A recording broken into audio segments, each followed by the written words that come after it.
News Radio KMAN weather. 10% of showers and thunderstorms before 7 o'clock tonight, with mostly clear skies and an overnight low of 65. 20% chance of rain tomorrow afternoon, mainly after 1 p.m. After that, sunny with a high near 89. Another 20% chance of rain after 1 a.m. Tuesday night with a low around 65. 70% chance of precipitation on Wednesday with a high near 83.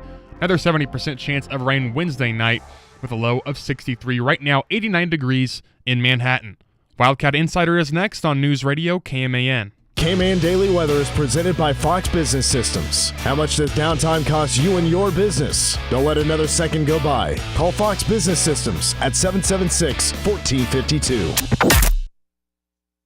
The following is an exclusive presentation of News Radio KMAN, your home for K-State athletics. This is Wildcat Insider with the Mercury sports editor Tim Everson and KMAN sports director Mitch Fortner.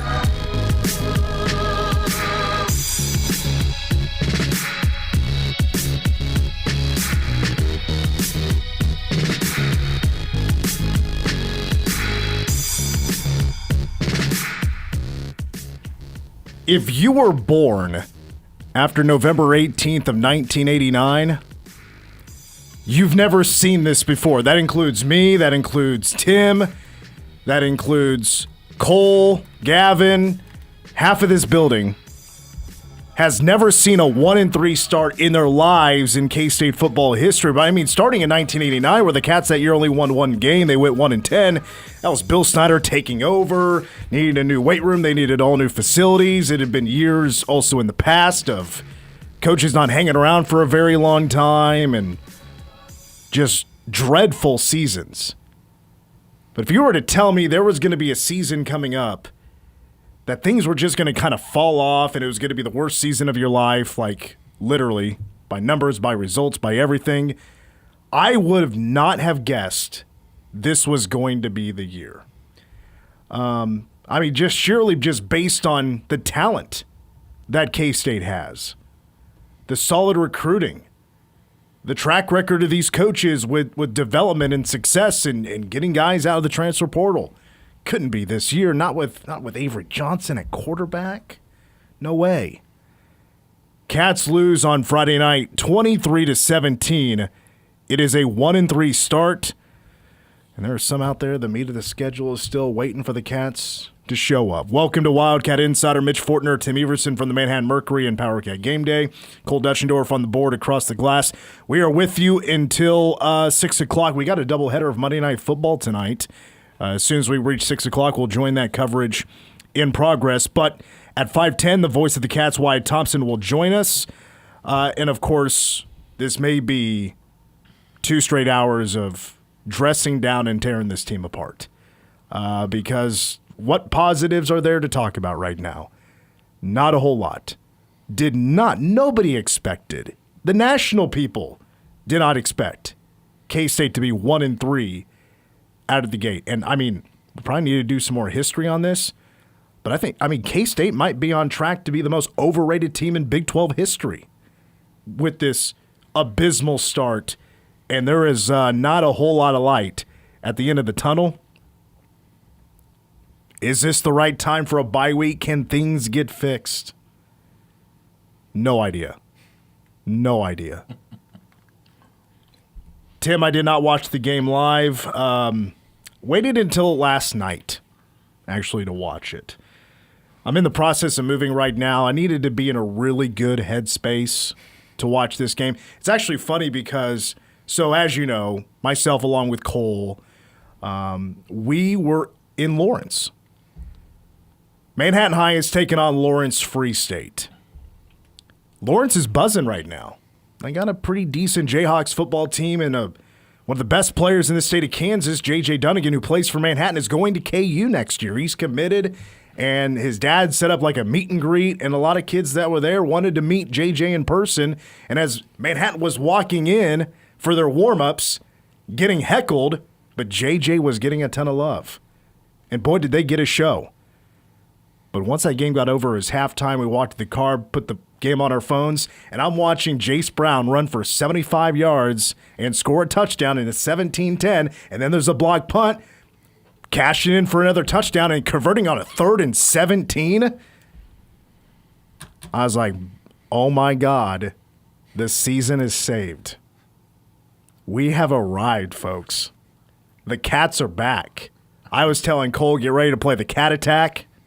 We're back, baby.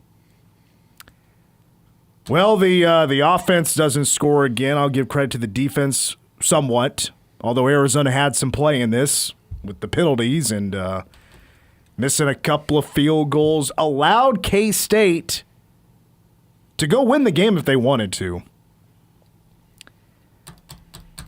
Let me give you this first nugget. And then Tim, I definitely want to hear from you. 3rd and 4th down. Awful. Absolutely dreadful. If I may quote the great Simon Cowell, absolutely dreadful. 3 for 13. And even including the Cats getting a 19-yard play to convert on a 3rd down to go tie the game. It's the most heart I think I've seen all season. K-State was still needing, on average, 7.6 yards to go get a first down on 3rd down. 7.5 yards. How many were they averaging per those 3rd down plays? 1.3. That includes the 19-yard play. That's how unsuccessful K-State was on 1st and 2nd down and 3rd down. 3 and outs. The longest drive after, not including the 75-yard play, was like 38 yards on the entire night. I can't get my mind off of the offense. The defense has their issues as well, yes. But offensively, it is an utter mess. The offensive line is dreadful. Like, I scratch my head at times what are we doing? We cannot win the line of scrimmage. Double teams are getting pushed back on multiple occasions by one guy. Double teams are losing 5 yards from one dude on the defensive line for Arizona. That's just a start of all the issues this team has. It's not one player.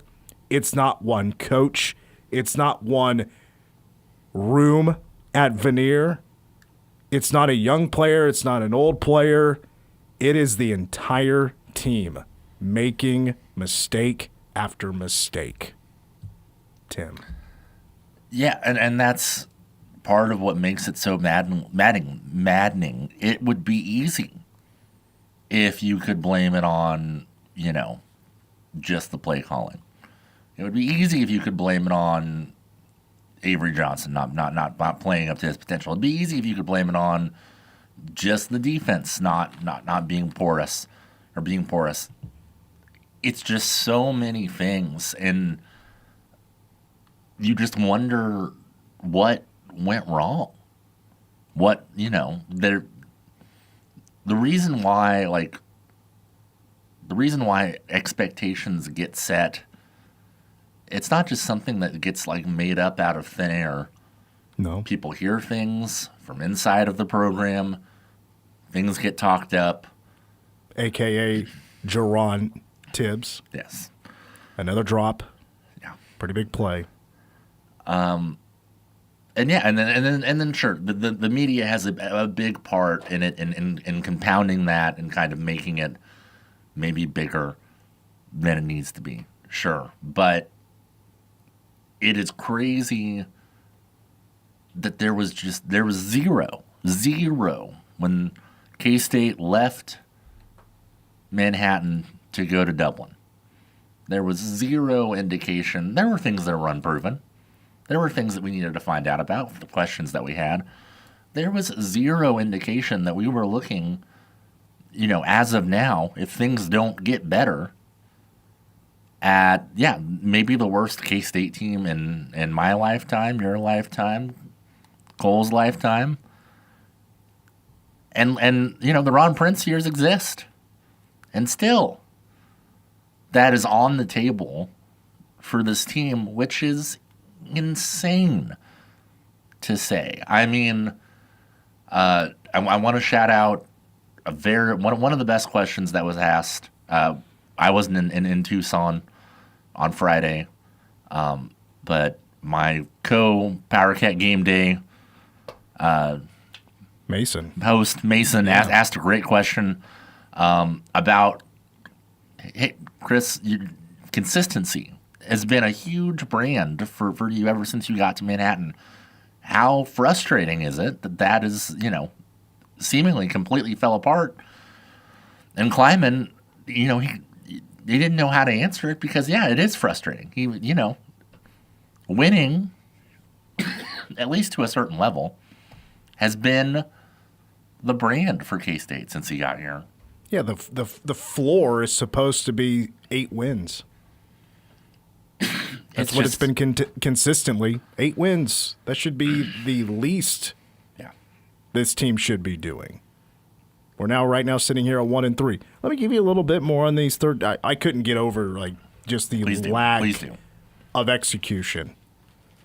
I just couldn't believe what I was watching. It's at times I feel like sometimes these guys don't know what the play is. It could look that bad. Pulling guards going in the wrong direction, things like that. I'll give you a little bit more on third down. You take away that 19-yard play. Do you know in total, if you add up all the yards that K-State gained or lost on third down, they would have been in negative yards on third down without that 19-yard play. -2 yards on third down. That one play where Avery, it's the second to last drive, and Avery lost 12 or 13 yards. We were listening on the radio. I'm like, how does that happen? What just went wrong? How do you just lose that kind of yardage on a looked like to be a design QB run? It's the offensive line getting their absolute ass kicked. I mean, and the defensive line isn't necessarily, not guilty here either. The trenches have been a problem, although the numbers aren't too bad for the defensive line. It was against the run that was a bit of a problem. And then I think just getting pressure, yes, they were getting some. They weren't getting as many as results that they should have. The sack number, they had 2. They should have had 4 or 5 in this game. And then maybe, and this is another thing that was probably talked about most by the fans. And let me take you back to the second quarter. 2 minutes left. It's a third down play. The Cats need 11 yards. Well, Avery rolls to the right. And I don't think it was a spy, but there was somebody kind of playing back, but also ready to see if Avery was going to run or not. Avery looks behind him, checks that he has time. Avery has a lot of wide open grass, taking on one guy, makes that one guy miss. That's an easy first down. Why is Avery not running? Is he being coached not to run in that situation? Is this an inner circle thing? Is he wanting to be a passer first, scrambler second? Noah Fafita is not a running quarterback. But damn it, when he needed to go pick up yardage, when it was a stressful situation and he needed to take off and run, he did it. He got first down. First downs on his feet, which I'm sure K-State really wasn't a whole lot ready for. Avery Johnson wasn't able to do that. He chose at times not to do that. Why is he doing that is my big question. I think it's one of the two answers. Either it's coaching or preparing. I don't know. It's too much speculation, I think, to go a little bit any further than that. But everybody has those questions. Why is he not running the football in that situation? Go play football.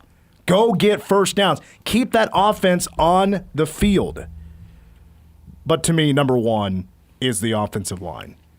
Because K-State, I'm sure, would love to run Avery a little bit more on design stuff on first and second down. The offensive line isn't giving anybody any time to do anything. Plays are taking at first a little bit too long to develop. Blocking is down there. K-State does an awful job at playing to the numbers. Playing the numbers game of football. It is layers of gross leadership, coaching, execution, and I don't know how this will get fixed. This could be the longest season of our lives. UCF is coming up. That should be a win. Yeah. We're 12 days out from UCF, and that should be a W. Scott Frost, I don't think, has a very good team, but K-State doesn't have a very good team. Got an 11 a.m. on FS1. Who knows who the hell is going to win that game? Track record says K-State will keep it a one-score game, but does the offense have the cojones to drive down the field and go win the game?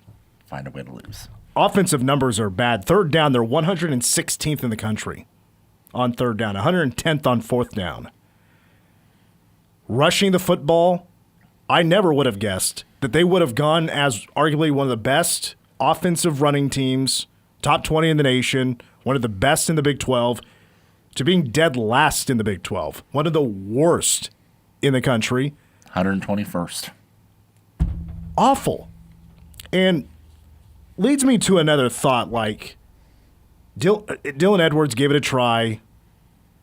It appears that he's not quite healthy to give it a full go. Did have a couple of nice runs. But if he's healthy and if he's full go, does that change everything? For that bad a play from the offensive line, to having a running back turn that around, look, to me, there's only a couple of guys in the country every year that can be that good. You got to be real good. You got to have some extremely high football IQ, your elusiveness. You got to be real shaky and fast. You got to be 0 to 60. Dylan Edwards is very talented. I don't think he's that talented. Like Darren Sproles could do that. He had a great offensive line for most of his time at K-State. We saw when he didn't have as great of an offensive line at K-State, those numbers dropped significantly. Mm-hmm. But he was still good. It would take somebody like that to be able to go out there and make that O-line look halfway decent. But it's a mess. It's a mess. It's unathletic. Losing almost on every play, getting pushed back, doing nobody any favors, with the exception of maybe doing a decent job of protecting Avery. Avery's only been sacked 3 times this year in 4 games. But you take away, the 75-yard run, and K-State finishes the night with, let me make sure I'm doing my math correctly, 128 yards. 128 yards on 52 plays. Beep, boop, beep. In the old noggin here, that's 2.2 yards per play. Yeah. Disaster.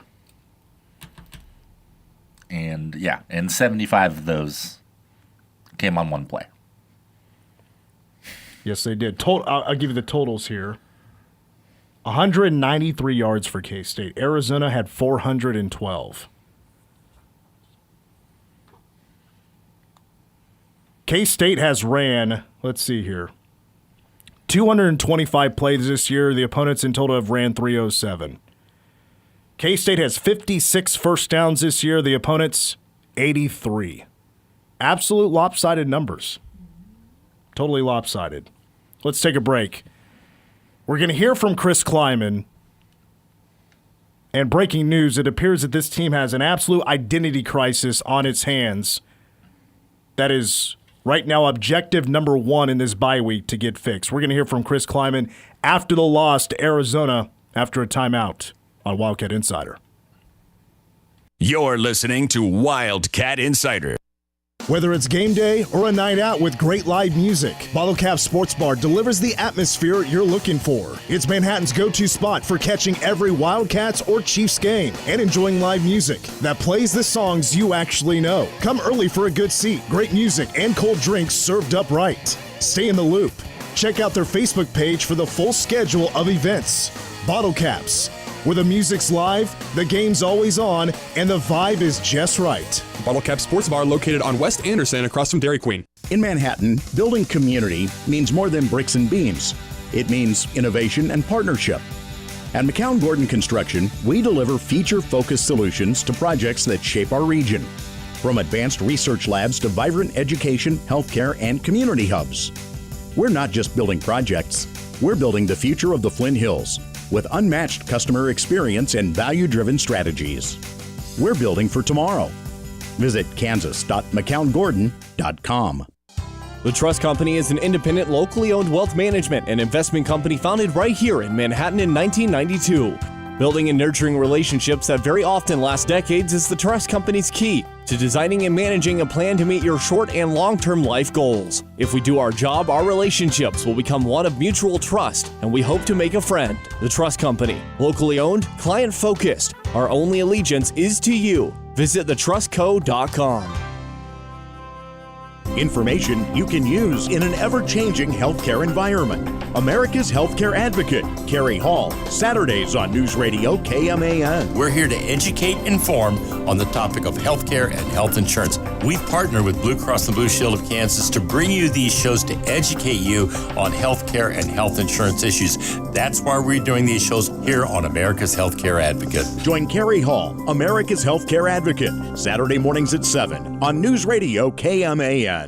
I'm Dan Patrick, and this is Above the Noise. Week 2 of the NFL season, yet another reminder of why overreacting to Week 1 is always a big mistake. Just look at the Lions. A week ago, the story was, they missed Ben Johnson. On Sunday, they put up 52 points in their former coordinator and division rival Bears. Aaron Rodgers looked like he turned the clock back after torching the Jets in Week 1, only to cool off in Week 2. The Steelers came out swinging early, but fell flat against the Seahawks and lost by 2 touchdowns in Pittsburgh. And then there's the Jets. They surprised everybody with that explosive offensive performance, and then they followed it up with a thud, scoring 3 points against Buffalo. 2 weeks is nowhere near enough sample size to figure out who is real and who isn't. Teams still finding their rhythm, coaches still ironing out schemes, and players still adjusting. September, it's about patience. Don't crown champions or bury pretenders too soon. There's a whole lot of football left to be played. I'm Dan Patrick, and this is Above the Noise. Are you living with dry AMD? If so, you could be on the road to geographic atrophy, or GA, a condition that leads to retinal cell death and permanent vision loss. But with Izervay, you can slow it down and get it going slower. Izervay slows GA progression by targeting a key source of retinal cell death, which may help preserve your vision longer. Izervay, or Avastin Capted Pagal, is a prescription eye injection used to treat GA. Don't take it if you have an infection or active swelling in or around your eye. Izervay can cause eye infection, retinal detachment, or increased risk of wet AMD. Izervay may temporarily increase eye pressure. Your vision may be impaired after an eye injection or exam. Don't delay. Ask your doctor about Izervay today. Izervay gets GA going slower. Visit Izervay.com. That's IZERVAY.com. Paid for by Astellas Pharma.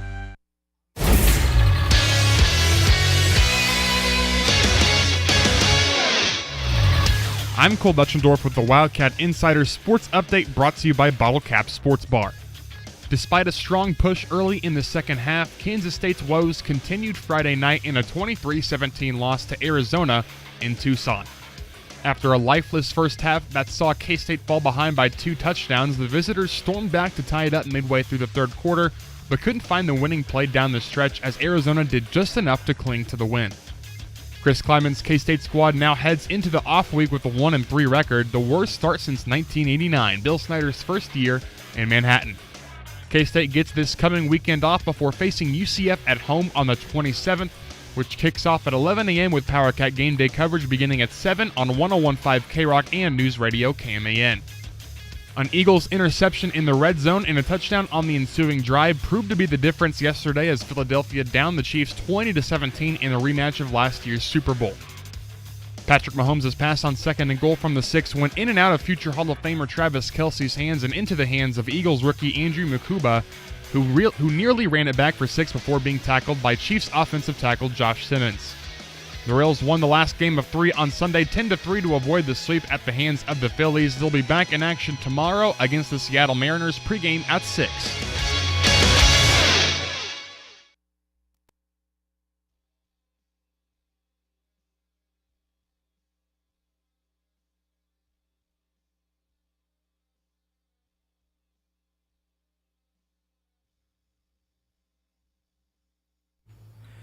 Wildcat Insider continues. Mitch Fortner and Tim Everson, both from Wildcat Game Day. We're off this weekend, but we're back on Saturday, September 27th for a 7 a.m. start for Wildcat Game Day, the biggest pregame show in the Big 12, when K-State will be hosting UCF at Bill Snyder Family Stadium.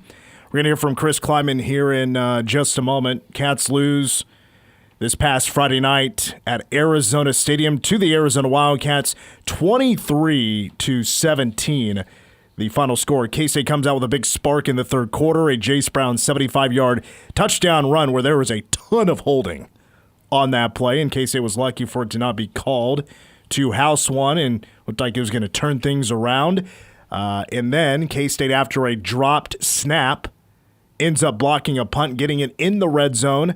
They convert on a 3rd and 17 after, of course, like they were almost doing all night, just going backwards with the football. End up running in a touchdown thanks to Avery Johnson that had to be reviewed at 17-17. Quay Moss got an interception, the first interception by K-State this season. Quay Moss is the first. Check that one off the bingo card. And then K-State doesn't score for the rest of the night. Let's hear from Chris Kleiman. I already kind of tore this apart and them apart just a few moments ago. What went wrong for the Cats against Arizona? We did not win the line of scrimmage today, and that was the biggest thing that I saw. Didn't play good enough in the first half and kind of hung around. Then made some plays in the second half to get the thing tied and see some life and some resolve. But then same thing, we can't get off the field on defense, and we can't sustain any drives on offense. Yep. And by the way, when I mention that the offensive line is not executing, I am including the tight ends in that very same conversation because their blocking has also been horrendous. But I go back to a handful of plays. I got Lincoln Cure out there. He was out there pretty early in the game. There was a couple of times I thought he could have had a first down, one, if Avery had time, and two, if he went through his progressions, which is also another part of this story. Let's hear more from Chris Kleiman here about what I teased about just before we took a break about right now this team may be going through a bit of an identity crisis. We've got to do some evaluating ourselves as a staff of what we need to adjust and change because I don't know what our identity is right now after 4 games. I thought I did after Iowa State, but that hasn't come to fruition. Well, let me give you maybe an insight into what maybe K-State's identity is, and maybe on offense it's being predictable. Here is Arizona's Genesis Smith after the game. You'll hear the question from the member of the media and then his answer. In Genesis, I think Kansas State was like 3 for 17 on 3rd and 4th down plays. Why do you guys think you were so successful there? I feel like just how we emphasize it through the week, knowing what's coming before it happens with down and distance, just everyone reiterating the down and distance, and then just getting off the field. That's a championship down. We got to get off the field. So I felt like we did well in that. Yeah, they knew what was coming. I'm sure they were ready for a lot of out routes, and I guess you can have those 2 or 3 yarders. Sure. We'll go make some plays too, but that leads me into my next thought, and we'll hear again from Chris Kleiman here about, the team, maybe it's time to get a little creative. Maybe we need to be more creative not having Dylan. Maybe we need to be a lot more creative because we don't have Dylan. But we try to run some power read and stuff, and they did some good things with some stunts and things, but hats off. They did a good job, I thought, on defense. All right. I could take a pretty decent stab at what K-State's current identity is, if I may say so myself. I think they kind of have something in common, really. And I go back to really 3rd and 4th down. K-State's pretty predictable offensively on 3rd and 4th down. They're not a hard team to stop. And what are teams now doing a lot? And this is something North Dakota totally exposed. They're going to bring a blitz. That offensive line is not going to give Avery time. If you bring 6, you don't. Let me stop right there. You don't even have to bring 6. 5. Bring 5. That's plenty. And if you're able to win it with 5, and then the defense is able to keep back 6 in coverage, and Avery's not going to get time, pretty low percentage play, I would say, for the offensive team, if I may say so myself. And then defensively, who are the defense stopping on those plays? K-State is not doing a very good job defensively on third down, and especially on fourth down. 11 of 14. I think that's what it's at, 11 of 14 this season on fourth down. So there you go. These opponents are not afraid of K-State. There is no mob mentality on defense. And the offense, the play calling just seems to have these go-to plays and not playing to the defense's weaknesses. It's really just about down and distance. And if we could pick up maybe a little bit of a chunk on third down, or running plays on third down have sucked because they're not picking up any yardage. So we're just kind of stuck in the mud, spinning tires offensively on those downs. Yeah, I'm looking at the drive chart right now from the game because it's just depressing. For K-State, 4 3-and-outs in the game. That does not include the 4-and-out, 2 4-and-outs, and then one first down and then punt, 4-play drive. K-State's 2 touchdown drives that were worth anything. Really, K-State's 3 scoring drives that were worth anything. First one was the field goal, short field, 4 plays, fine. Then the Jace Brown touchdown, 1 play, 75 yards. And then once again, short field, 5 plays, 13 yards, touchdown. That's it. Aside from that, punt, turnover on downs, punt, turnover on downs, punt, turnover on downs, turnover on downs. By the way, it was so irritating to watch Arizona take K-State's footballs and just spike them on a sword. Like, do you know how expensive those footballs are? Those aren't cheap. No. I wonder if they pay for those. Surely they have to do something. I don't know how it works. I don't know. I mean, everything that comes in with Nike, I'm pretty sure they're paying for.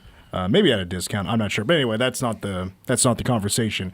Identity crisis, need to evaluate? Absolutely. To me, the most maddening part of that whole thing was talking about, well, maybe now we need to get creative without Dylan Edwards. I mean, I brought that up last week. Even if you had Dylan Edwards, you need to try to do something else. Play to the numbers.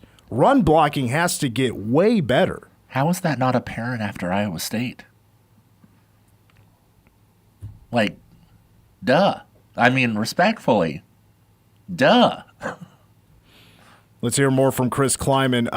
You told me during the break that you thought this was the most baffling thing that Chris Kleiman said after the game. We aren't as talented as I thought maybe we were. Once again, without Dylan, that's a big hit. That's the hand we're dealt right now. I mean, I guess if that's the team you put together, then yeah, that's the team you're dealt right now. But, Chris, what are we doing?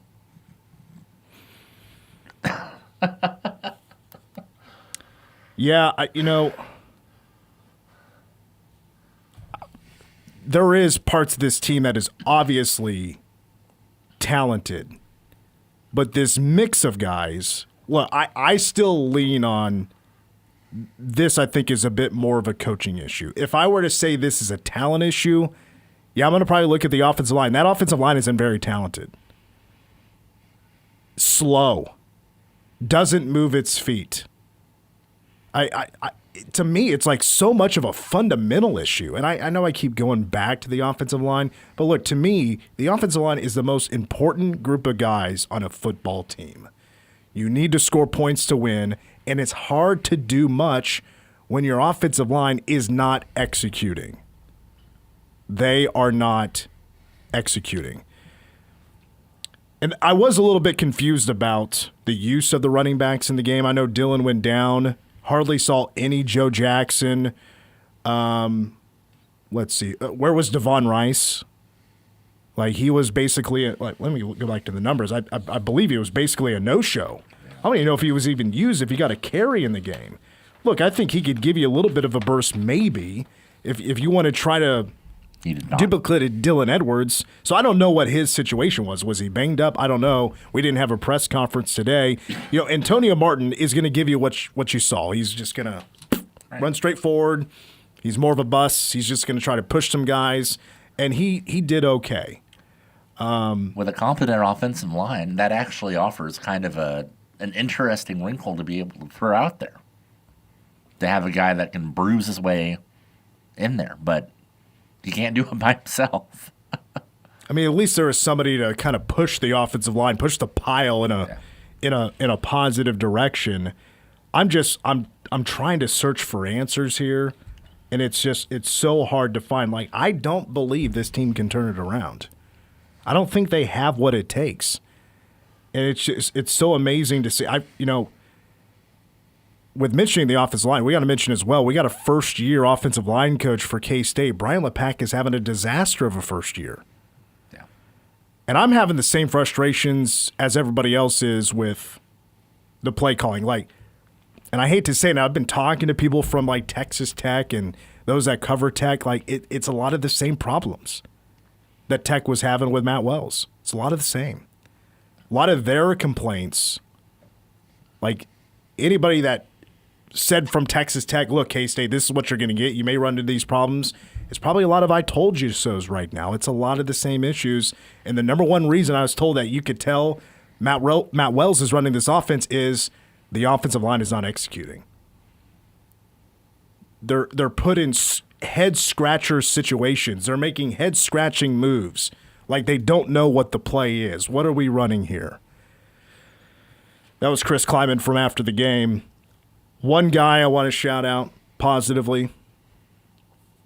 Right now, he's the player of the year. Maybe 1A compared to 1B. Luis Rodriguez. Stud. Perfect on field goals. He had a 51-yarder, drilled it right down the middle, put K-State up 3-0 after obviously the muff punt, and guess what direction K-State's offense went? Backwards. Yeah. After getting that, tailor-made mistake to give the Cats the ball back. They do get 3 points out of it. They're only points of the first half, but he hasn't missed a field goal. It's pretty good. That kid can kick. Or an extra point. 11 for 11. All right, we got to take a timeout. When we come back, last week in the Big 12, we'll still hear from Wyatt Thompson coming up in hour number 2. We'll hear from the Cats, the voice of the Cats, who was there at Arizona. Didn't look like a very big crowd. No. That looked like a pitiful attendance for a team that was playing their first test of the year. We'll take a timeout, and last week in the Big 12 is coming up next. You're listening to Wildcat Insider. When severe weather rolls in, every second counts, and we're here to keep you ahead of the storm. Count on us for the latest alerts, live updates, and real-time tracking to help protect you, your family, and your property. From heavy rain and damaging winds to hail and dangerous storms, we'll guide you through the changing conditions and keep you informed when it matters most. Powered by Candlewood Veterinary Clinic, Manhattan Wrecker, Hummel Tree Service, Tallgrass Windows, and Ozone Roofing. Fall into the season at Blueville Nursery. Add a pop of fall color to your porch with mums, annuals, and pumpkins. Cooler temperatures make fall a perfect time to plant, and we have a great selection of trees, shrubs, and perennials. September through October is the perfect time to seed cool season lawns. Don't forget to add Fertilome New Lawn Starter to get an extra boost. Plant fall bulbs in October to get an early dose of color next spring. Blueville Garden Store is open Monday through Saturday, 8 to 5. Come give us a visit at Blueville Nursery, where you'll always find a friendly smile and expert advice. Located at the corner of Scenic Drive in Anderson and Manhattan. The secret to getting ahead is getting started. The words of Mark Twain. If you know what it's like to be behind and you're looking to get ahead for a change, it's Central Time. Open a new opportunity checking account with Central National Bank that makes finances easy. Account opening is subject to qualifications. Restrictions may apply. Central National Bank. Money for life. Member FDIC. Money for getting started since 1884. Can you help me access my work computer now that I'm working from home? We can do that. Is it possible for you to troubleshoot my computer without me coming into your store? We can do that. I'm getting messages that my password's been compromised by hackers. And that I have malware installed. I don't even go to the mall.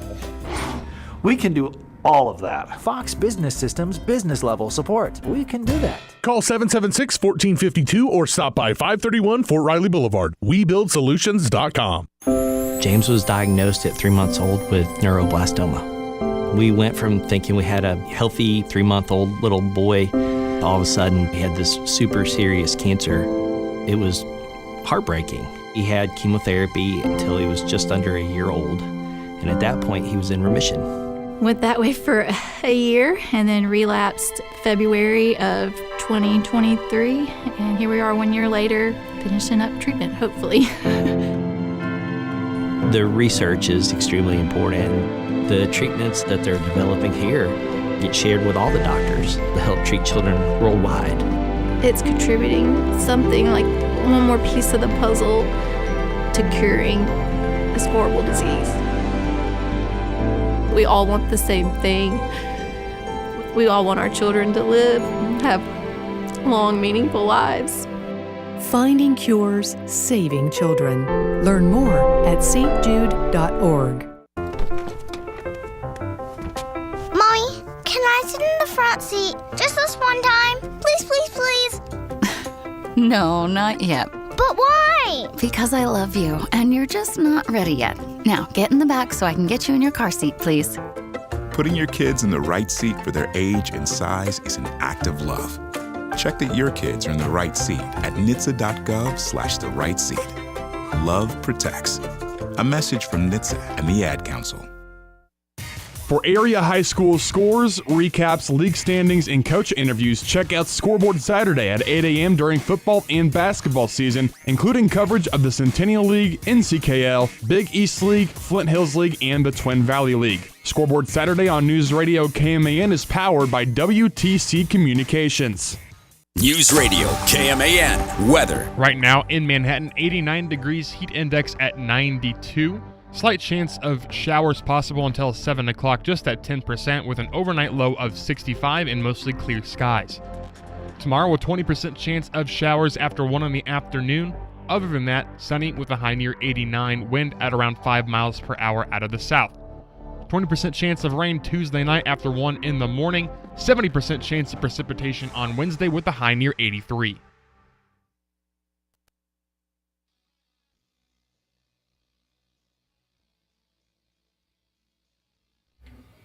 All right, we're back on Wildcat Insider. I got a question during the break about Avery going through the progressions. Believe me, that is on my list of things to talk about. I know I'm easily getting hung up on, the O-line. I'm hung up on it because, to me, that's my biggest issue. Play of the offensive line. It's hard to go through your progressions when you don't have time to throw the ball. It's so sloppy. It's so bad. Yeah. Let's get to last week in the Big 12. We had another game on Friday. That was Colorado at Houston. I mean, look, there's a lot of fan bases right now across college football really pushing the panic button. Clemson is the first that comes to mind. I'm sure Florida's getting ready to fire, maybe, Billy Napier. Florida's a disaster right now. Virginia Tech and UCLA fired their coach. That's right. Colorado was a bit of a coin flip, bit of a mystery. Felt good, though, because I moved right before the season started. I moved Houston up on my power rankings to the top 9. I believe I put them at number 9, maybe number 8. I also moved K-State down before Ireland. But missing George Fitzpatrick was a part of that. Houston beats Colorado 36-20. Connor Wegman throwing for 222 yards, and it appears now that, Deion Sanders might have a little bit of a bigger quarterback problem right now because who knows who's going to be the guy moving forward. They got a bit of a quarterback mess. Nobody's playing at a high level. Yeah. I mean, it turns out, not coaching your high pedigree son for the first year, you're going to run into some problems. Who knew? Good game at Arkansas State. Number 14, Iowa State was tested there for a while. Offensively, they weren't having a great day, but they able to get a late fourth quarter touchdown to win the game 24-16. Iowa State ran for 187 yards in the game, but throwing the football right now, quarterback rating and things like that for Rocco Becht aren't looking too great right now. Number 20, Utah goes on the road and wins at Wyoming 31-6, that final score. Devin Dampier is doing a really good job. But I tell you what, he's probably due to throw some interceptions. And they got Texas Tech this Saturday. Wyoming's one thing. UCLA's one thing. It's not as rich and as talented as Texas Tech. So what a test for both of those programs coming up. And speaking of Tech, Texas Tech with a win over Oregon State, a blowout win. And that was a game that was delayed for a while. And again, I was talking to some Texas Tech people the other day, earlier today. No, they have not been the most tested team. They've played some of the worst teams that the FBS and FCS has to offer. But I'll give credit where credit is due. Baron Morton has already thrown for 11 touchdowns this year.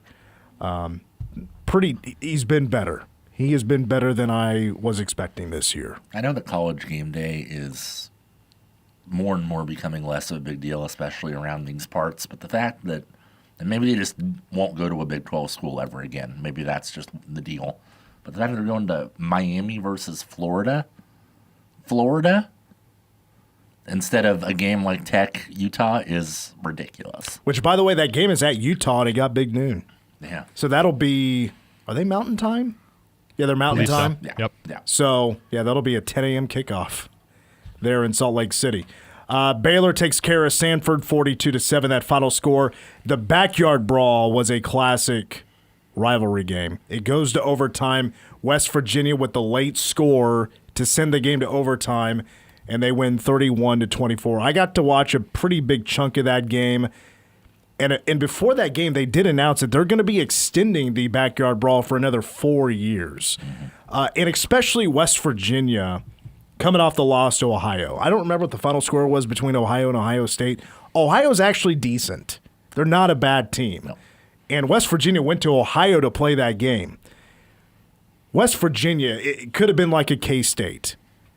Trending in the wrong direction. They're bottoming out, not looking good. The season could be over, especially now you're playing Pitt, who seem to be a pretty decent team coming in. No, they won that game. That could turn their season around. I still don't think West Virginia is going to be great. They had a running back just kind of emerge after all their injuries they've gone through so far. His name's Ty Edwards. So maybe that could be West Virginia's spark to actually be a good team this year. Yeah, I'm. I was on Pitt pretty heavily after. I don't know. West Virginia just looked lost last week, but good for them for putting it together. They got a guy who knows how to win where he's at. Cincinnati hung 70 on Northwestern State. Brendan Sorsby, perfect day passing. He didn't throw an incompletion. He threw for 5 touchdowns, 605 yards total. How about this nugget here? Shout out to Gavin who found this nugget for us. The Bearcats, 10 touchdowns, tied a program record, and the 70 points were the second most points in the modern era, trailing 72 against Austin Peay in 2011. We don't care, Scott. You're still a fraud. We don't care. And then finally, TCU beating Abilene Christian 42-21. Yeah, they got up this game. They got up like 28-0. I think it was 28-0 at halftime. I don't know. I didn't watch the game. Well, I didn't. I looked at it. I don't know. Forgot one. Arizona State beat Texas State 34-15. You got something? I can't bet on spreads in the Big 12. It's just impossible. I'm terrible at it, and we'll get into it on Thursday. I had an all-time Mitch in Vegas performance this past week, 0 for 6. I went in my picks, so didn't feel great about that. I was rooting for that Notre Dame Texas A&M game. I'm like, please, I need one. And then I see their holder drop the snap, and then Texas A&M goes down and scores anyway. So I was down all the time for Mitch in Vegas. That wasn't really a Big 12 input, but I just don't like betting lines at all. Well, and I know for a fact that I did pick Arizona. on Power Cat Game Day, we had a first ever, for my era of Power Cat Game Day, this is my 4th season, never had the hosts all pick K-State to lose. That was a first. And so we all picked Arizona to win, and Arizona won. That was the first time I had ever picked Arizona, the first time I ever picked K-State to lose on Power Cat Game Day. And it was not it was a fairly easy decision, I think, for all of us, too. I don't think we really... No, I was kind of back and forth. You were? Okay, I was not. Yeah. I thought just maybe, I'm not superstitious, but I can be a little stitious at times. And I was hoping that could maybe turn things around, but it didn't. No. But we're going to hear from the voice of the Cats, Wyatt Thompson. I don't know how much positive we're going to get out of Wyatt. Maybe a tough one to find. We've never been here before. Wyatt's never been here before. It's kind of new for us. So that's coming up next. Wildcat Insider continues with the voice of the Cats, Wyatt Thompson, after a timeout. Hour 2 coming up next. Don't miss Marty Stewart and his fabulous superlatives at Kansas State University's McCain Auditorium, September 18th. Known for their honky-tonk and rockabilly edge, Marty Stewart and his fabulous superlatives are Musicians Hall of Fame inductees at Kansas State University's McCain Auditorium, September 18th. Buy tickets by phone or click online. Sponsored by Meadowlark Hill. Just keeps moving on, head on, head on. At Buck Roofing and Construction, they do more than just roofing and gutters. They also offer a wide range of siding options as well. Whether you are in need of siding, a whole new roof, gutters, or just a repair, Buck Roofing can do it all. Call for a free, no-obligation estimate today, 785-230-9379. Or visit ourbuckroofing.com. Buck Roofing, where quality and professionalism come first. Cancer isn't one size fits all, and connection shouldn't be either. Meadowlark's cancer program is here for you, offering free resources and community for adults of any age in the Flint Hills region. Join us for the first ever Her Cancer Collective on Thursday, October 9th at 5:30 p.m. at Sunset Zoo. It's a welcoming group for women at any stage of the cancer experience. Come as you are, no registration needed. Find others who get it. Find community. Details at meadowlark.org. Get the best quality Dutch Boy paints for your painting project at Menards. Max Bond Plus exterior paint and primer is designed to stand strong against weather extremes. It provides max adhesion, hide, and performance while repelling rain in just 90 minutes after application. And with Dutch Boy's high-performing paints that last, transforming your home has never been easier. Save big money on Dutch Boy paints and head into Menards to get your paint project started today. Save big money at Menards. The Ramsey Show. So I am 20 years old, straight out of high school. I moved to Phoenix, Arizona to start my own business selling furniture. What does selling furniture look like? So I go around picking it up, clean it up, take really good pictures, and sell it. I'll probably do about $100,000 this year net. Wow. Some of you are standing around with your finger in your ear. And then you got a 20-year-old with a high school education that's making $100,000 flipping used furniture. He's laughing all the way to the bank. Financial advice for everyone. The Ramsey Show. Weekdays from 10 to 1 on News Radio KMAN. News Radio KMAN is your source for up-to-the-date news and community-involved talk every morning. Each weekday morning starting at 6, KMAN's Morning News is even expected to reach the point of 25-hour days in several 100 million years' time. In other words, good, because management will not be asking us to work that extra hour. Right. Within Reason with Mike Mattson starts at 9 with in-depth conversations on the topics impacting Manhattan, the Flint Hills, and the state. These are individuals who need to know about the social services that are available to them, to allow them to access them and to improve their lives, to improve their families' lives. Chances are they're probably not familiar with them, which is sort of the whole goal behind Everybody Counts. Right. Same with Common Table, though. I mean, our motto is everyone welcome, no questions asked. So when you set up Don't miss a morning. KMAN's Morning News at 6. Within Reason with Mike Mattson at 9. Weekdays on News Radio KMAN. Manhattan's home for news, sports, weather, and talk since 1950. News Radio KMAN, Manhattan. CBS News special report at the White House moments ago. We're going to make Memphis safe again. President Trump formalized plans to send National Guardsmen to another majority black city. I'm signing a presidential memorandum to establish the Memphis Safe Task Force, and it's very important because of the crime that's going on, not only in Memphis, in many cities, and we're going to take care of all of them. Trump says news reports from Memphis show some residents are looking forward to the arrival of the Guardsmen. We have some people quoted today that we took out of papers. We're so grateful for the National Guard coming, said an owner of a Memphis tax service. It's so dangerous here. It's so darn dangerous that you can't get out of your car. If you get out of your car, it says you get robbed, you get mugged, you get hit. Trump said personnel from the FBI, DEA, ICE, and the U.S. Marshal Service will also be surged into Memphis. CBS News Special Report. I'm Christopher Cruz.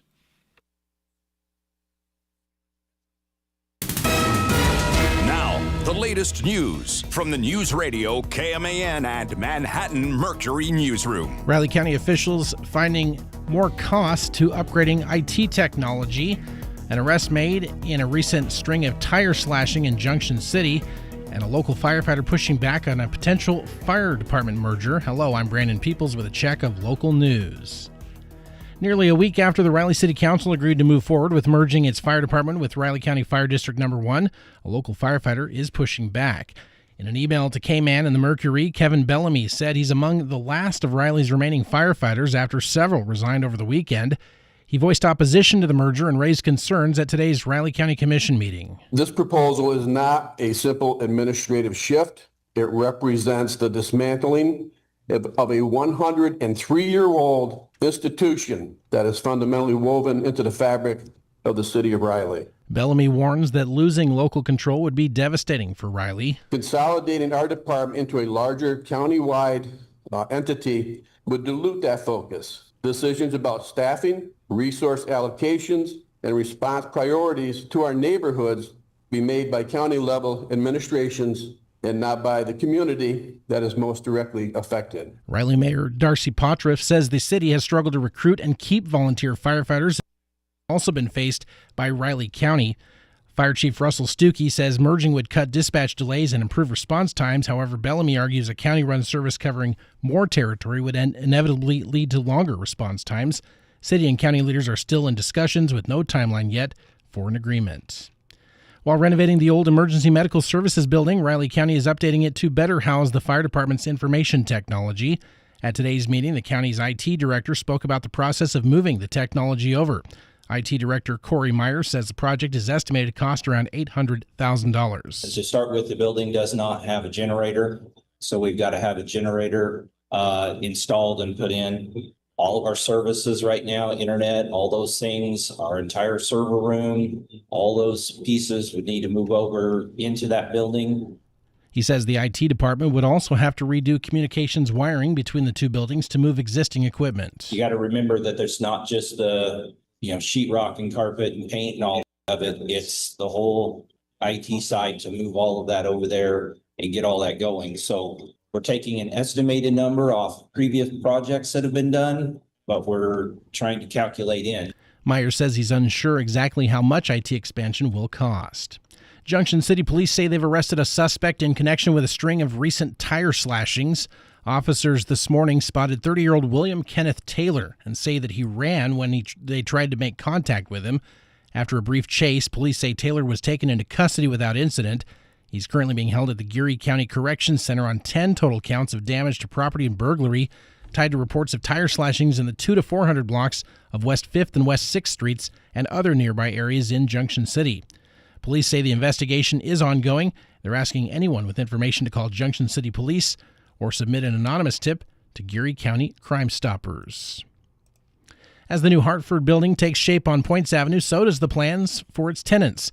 Hutton Development is leading the multi-use development project on the site of the former Commerce Bank building at 700 Points Avenue. President Kyle Blaisdell says the idea started when bank officials approached them about what to do with the aging building. After months of study, his team determined the old structure wasn't feasible. We had the option that building was going to sit empty and move forward, and we can all still drive by and say, yep, that's the Commerce Bank building. I remember when that went up. Or we can say, okay, what's the best for the community for the next 50 years? And having an empty building isn't part of that solution. The new 80,000 square foot structure will feature retail space on the ground floor and apartment units above. Commerce Bank will be on the first floor. So they're already one of the tenants, and then we're working with other tenants to fill out the rest of the first floor. He says the project is designed to meet Manhattan's housing and commercial needs while also revitalizing the city's core. Construction is expected to wrap up in the second quarter of 2026. News anytime at newsradiokman.com and themercury.com. KMAN News brought to you by L&L Advisors. Local, genuine, and here for you. News Radio KMAN weather. Right now in Manhattan, Kansas, high of 89 degrees with a wind gusting to the south at 21 miles an hour. And for tonight, a 10% chance of showers and thunderstorms before 7 p.m. Mostly clear with a low around 65 tonight. Heading into tomorrow, a 20% chance of showers and thunderstorms after 1 p.m. with a high of near 89 degrees. Tuesday night, heading into a 20% chance of showers and thunderstorms as well after 1 p.m. So now I'll go here and take it out of audition.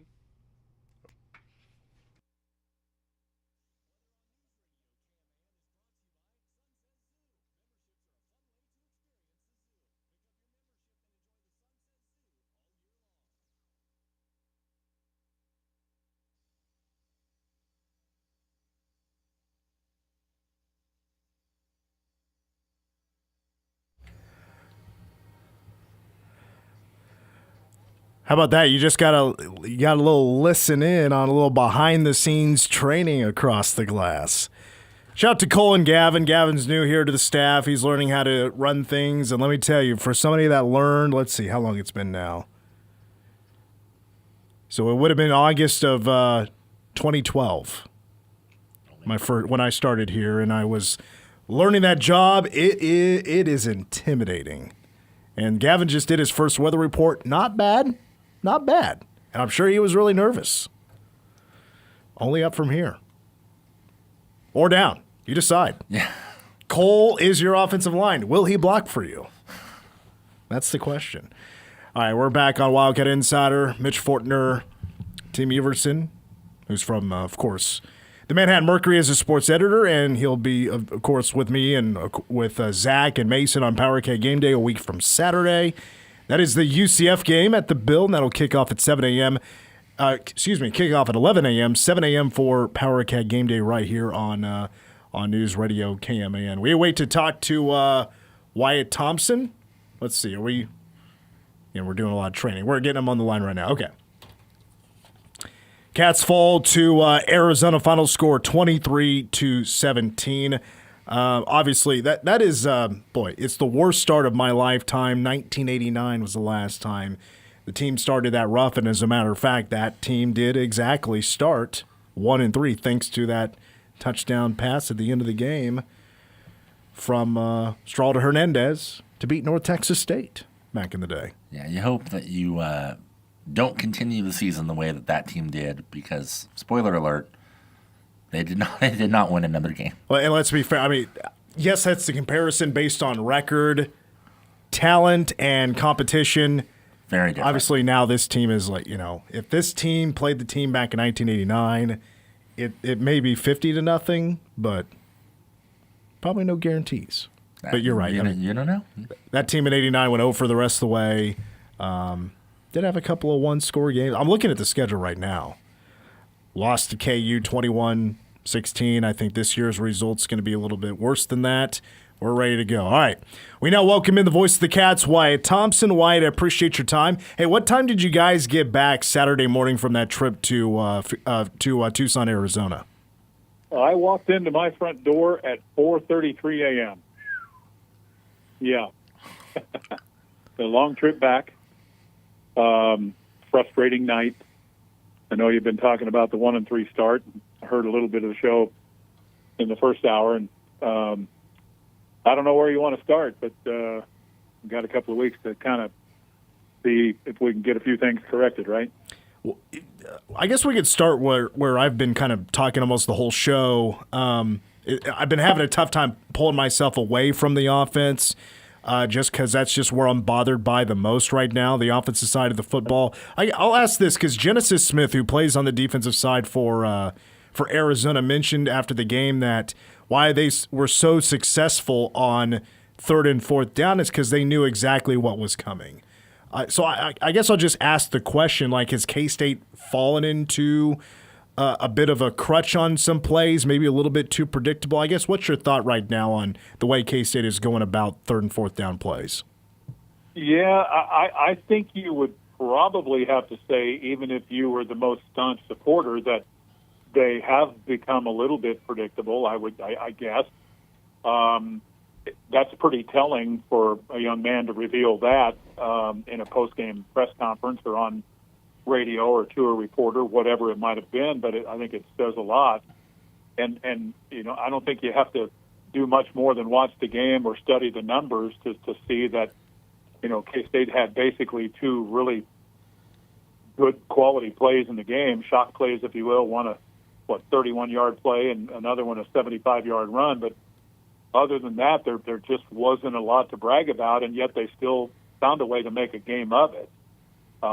So, yeah, the frustration continues, I guess. What was your thoughts on the use of the running backs? We were talking about this just a few moments ago because I don't know what the story is on Devon Rice, if he was even on the trip, because I don't think he played. I'm not quite sure. Joe Jackson really wasn't much of a no-show. Was kind of a no-show. He did play a little bit, obviously, but Antonio Martin got quite of his share of carries, and J.B. Price was in there as well. But Dillon also got a little bit banged up there as well. He's not healthy yet. So what was your thoughts on the use of the running backs? Well, I think they wanted to try to give Antonio Martin an opportunity, and I feel like that they want more and need more out of Devon and Joe. I think they felt like they were going to get more than what they got out of Dylan Edwards, but unfortunately it didn't play that way. But I think between Antonio and Price and Edwards, they felt like that would probably, maybe not necessarily in that order, but that's kind of the way they would go in this game. And it really didn't necessarily work very well, and I guess you could probably throw Avery into that too. I mean, he ran the ball 7 times, which I know people will question that too, but he also threw for just 88, so it was a long, tough night, no question about it. Is there just too many negatives right now with the offensive line to, we want to talk about the offense as a whole. I mean, there's not a whole lot to praise right now other than, I would give some love to J.B. Bradley, but even the wide receivers are having some of their own issues as well. But, I mean, is the offensive line, when you start to talk about the offense and where the issues are, is the offensive line a big one right now? Well, I think you have to start there because I think any coach will tell you that games are won at the line of scrimmage, and I think they have struggled there with the rotation of guys. I mean, everybody knows about this, but we'll just run through it here real quickly. You lose an offensive lineman in the preseason who was thought to be your starting left tackle and potentially your number 1 guy, right? They've had issues with the right side. Some have probably criticized K-State on maybe, mixing and matching and as opposed to just settling on, 5 guys and letting that go. But I think you do have to experiment it with a little bit with so many newcomers because we all know those transfer guys minus George, they needed to get their feet wet and get some opportunities, and then you have one of them dinged up a little bit. So it's been a little bit, all over the map, and they just haven't actually gotten the push they need with the run game. And I think that's what you got to fix. I know we're talking about offense now, but I think at the end of the day, I've been asked, and I'm sure you have too, I don't know how many hundreds of times since Friday night, where do you start? Well, for me, it's defense against the run and offensively with the run game. To me, it's as simple as that. I mean, we could talk Avery all day or Chase or losing JB or whatever, but to me, you got to start at the line of scrimmage. Fair enough? Yeah, I'll give you the question I get the most. It's about Avery, and it's cause I still feel like Avery's getting a ton of heat for the lack of success this year. But it's why isn't Avery running the ball more and all that? I was like, well, I mean, maybe you can give him a little bit more of an answer than I've been able to provide. I mean, my answer is maybe he's being coached that, but other than that, I don't know. If he wants to be just showing that he can get it done with his arm to prove to others that he's ready to go for the next level or something, I don't really have a clear answer. I just feel like also the offensive line isn't giving him the space to run. Yeah, and let's be honest. Without Dylan Edwards, K-State's probably easier to defend, and with the lack of running from Avery, even more so. Wouldn't you agree with that? I think that's basically maybe that's at least a little bit in part of what Genesis Smith was talking about. That you're limited with Avery not running as much. I mean, we've talked about this, but he was a 600-yard rusher last year with DJ Giddens. That's a lot of rushing yards, man, and that doesn't even include what Joe Jackson did. And 4 games in, the guy has less than 70 yards rushing. So there's been a change there. I get the fact that they're trying to protect him and keep him healthy for 12 games. That's absolutely correct. But I think, other than that, I don't know, what to say, because I don't think it's necessarily Avery thinking about the next level or whatever. I'm not one that's on that track. But I do think that all of us see at least potentially the type of runner he has shown up until this year, and we just haven't seen that guy yet. I think that's pretty obvious. I mean, so do you feel like deep down in your heart, if Dylan was 100% good to go, and let's say he shows up for the UCF game, that he could be a cure, so to speak, maybe lack for a better term, but a cure for the offense? Well, it certainly would help, and I think that's what I'm trying to say. That when you factor in that, Dylan has really not been available, but for a handful of carries now in 4 games. And then you have a quarterback who isn't running as much to keep him upright and healthy. And then, I mean, who's been the most consistent guy? It's probably Jace, right? I think most people would agree with that. I think Tibbs has had moments where he's been really good, but I think even by his own admission would tell you he's had too many drops. Bradley, unfortunately, he goes down, and I felt like he went down. Tell me if you agree with this statement. At about the time, he was kind of starting to make his way and get some things figured out. Do you agree with that or no? Yeah, Bradley, I mean, yes. The drop against Army when he hurt himself, that really stinks. But I think a lot of people would agree, he was playing better than I think a lot of us expected he would. Yeah. It's just hard to win games when you don't necessarily have balance in your offense. You're not getting a good push. There's been inconsistencies there. That includes probably penalties and mistakes and those types of things. Everybody wants to talk about, third down conversions, frankly, and fourth down conversions, both offensively and defensively with this team, and I get that.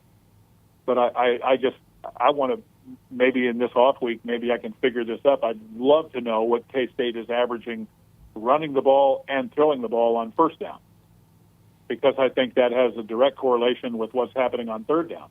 Way too many times they've been third and long.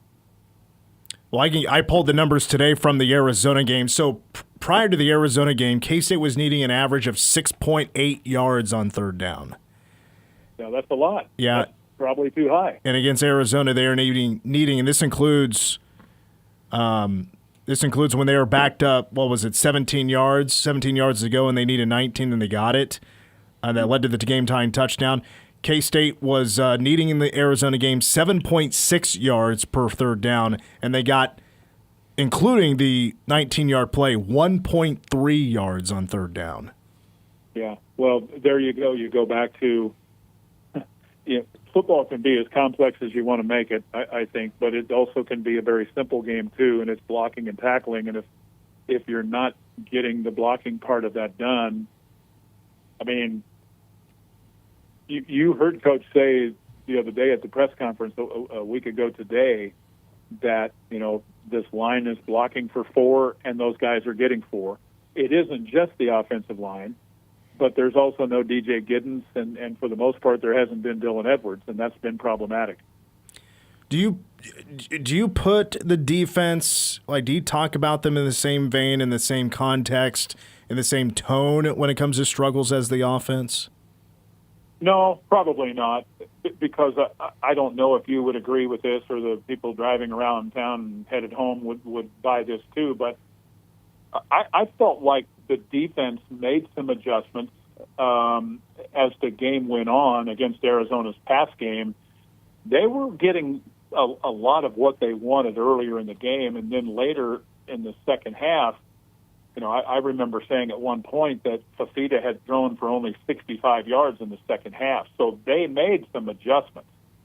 But the reality of it is, too, okay, Fafita was 16 of 33 passing the ball. That's not great, okay?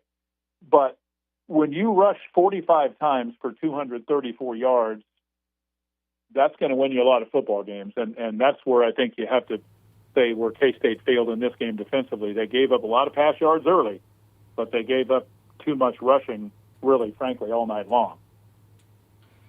Yeah, for context here, Arizona running the ball with Noah Fafita, he ran for 48 yards in all of last season. Of course, you include the sacks and all that, but in total, he's not a big running quarterback. 17 total yards last year for Noah Fafita. Go ahead. And that's where coaching matters. Mm-hmm. I mean, if you – I'm not knocking the K-State coaches here. Don't misunderstand what I'm saying. But last year, Fafita was not a guy that would run unless it was absolutely necessary. They ran him on purpose the other night, and he ran with what I thought was pretty good effort, didn't you think? I mean, it wasn't eye-popping numbers, but he did what he had to do. When he had to stick his nose in there and get popped a couple of times and get some yards, he did. And going into the game, had you said to me that he would outrush Avery, I'm not a betting man, but I'd have bet you $5 that was wrong, but it turned out that way. Who's been your favorite players on defense this year so far? Well, that's a pretty good question. I would – you may agree with this, you may not. I think you could probably look at a lot of different spots, but I believe that Damian Elalio has played pretty damn good football. Yes. I will say that. After that, I would probably go, at least in terms of consistency, with Desmond Purnell. Don't know if you would agree with that, but those are the two guys that pop into my mind right away. I mean, you could probably throw, a couple of other guys in there. I think Austin Romaine's a darn good football player. Has he been as good as he was last year? Maybe not, but we've got a lot of season to go, and I think he's missed a couple of plays, but it happens in the game of football. But those are the two guys that I would start with. Are you in the hemisphere of that or no? Yeah, for sure. And you bring up an interesting thought there on Austin Romaine, because I almost kind of put him in the same thought of Avery, where I think they're pressing a little bit. And I think BJ was too early on. And here's the thing. I think when you start the year with such high expectations and you're ranked 17th, and now here you are at 1-3, I think they've been, if I'm being honest, I think they've been pressing since the Iowa State game. And I don't know if afraid to make mistakes is the right phraseology here, but I think, maybe there's been some tentative things going on, and you can't do that. And again, I'm not the coach. Chris Kleiman's won a lot more football games than I will ever win, so I'm far from having all the answers. But I think we've got to give him a chance to kind of get this ship righted a little bit here and all of that, and not maybe be quite so critical. But that's just me, right? I think we still have a good group of guys and a pretty decent football team that's playing right now with not a lot of confidence and probably is pretty down and what have you. That's right or wrong. That's the way I'm looking at it. All right, Wyatt, well, I'll let you go. Yeah, well, I mean, we're all there with you. It's a little tough to talk about this. You can't believe it's this way, but I'm trying to keep the same mindset you are. I'm trying to let them have enough time to try to get this thing turned around during the bye week. I'm just not sure if that could be done. Yeah, and there's enough issues that it makes you concerned about, like what we talked about before on what do you do, how do you go about it, where do you start. But I'll be repetitive here, but I'll say this again. I think you got to work at the line of scrimmage and work out from there, and that's you got to be better against the run defensively, and you got to run the ball better offensively. 100%. Offense not staying on the field as long as they should. Defense not getting off the field as quickly as they should. Exactly. Well said. Wyatt, appreciate it. We'll talk to you again next week. Thank you so much. Yes, sir, Mitch. Appreciate it, bud. Voice of the Cats, Wyatt Thompson joining us for a few moments. I think the team had the day off today. I think that had something to do with not having a press conference today. But I will say it's out of the norm. It's out of the norm for there to be no press conference on a bye week. Snyder's always done it. I'm pretty sure, unless I'm forgetting something. Maybe Tim, you can back me up or maybe correct me. But I'm pretty sure they've always also had press conferences during the bye week. No, I had asked you earlier today because I couldn't remember. Because honestly, whenever you're doing this, the weeks kind of blend together at a certain point. But look, if it was me, I would have done the same thing. I agree. I would have said no press conference. I don't need the media coming in again for 30 minutes and asking questions about why are we bad. Let's try to. Well, they haven't figured it out. Yeah, I mean, in 3 days, it's just correct. If they're really going to be turning every stone over, looking at everything, revamping everything, that's going to take time. Luckily, they have time. They have a whole week to figure it out before they need to start game planning for UCF. But yeah, so I mean, I get it. I do not blame them at all. All right, we got to take a timeout. We got more Wildcat Insider after a break. Keep it locked right here. You're listening to Wildcat Insider.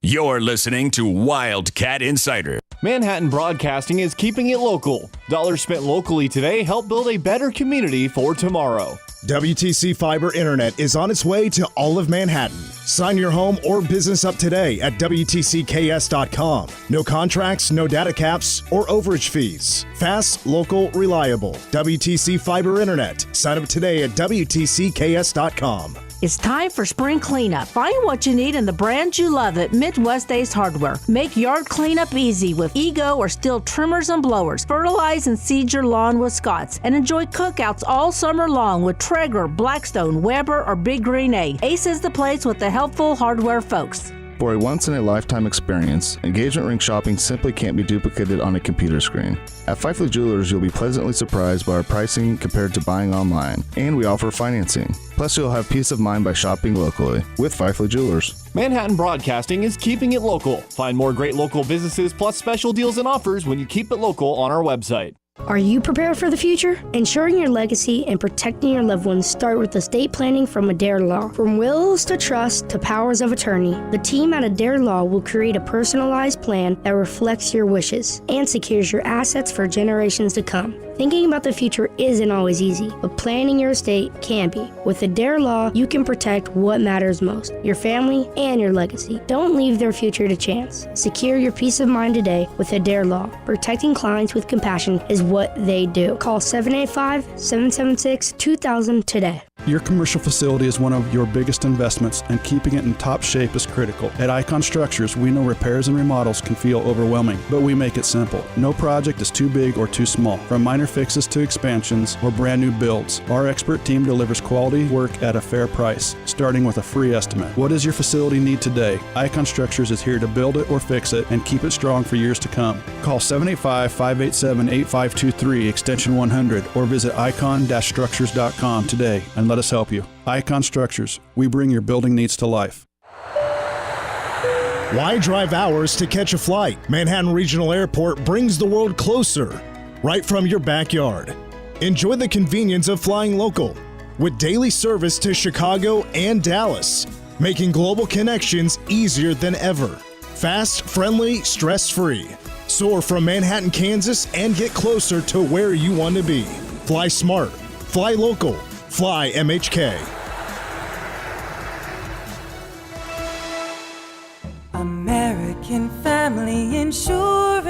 At American Family Insurance, your small business is a big deal to us. You face challenges and you work hard to achieve your goals. As your American Family agent and business owner right here in your community, I've faced that too. I've built my business with the vision of helping you protect yours. Contact us today to see how we can protect what you've worked so hard to build with customized coverage that fits your needs. This is Rob Wild, agent at Wild & Associates, LLC. American Family Mutual Insurance Company, SI, and its operating company, 6000 American Parkway, Madison, Wisconsin.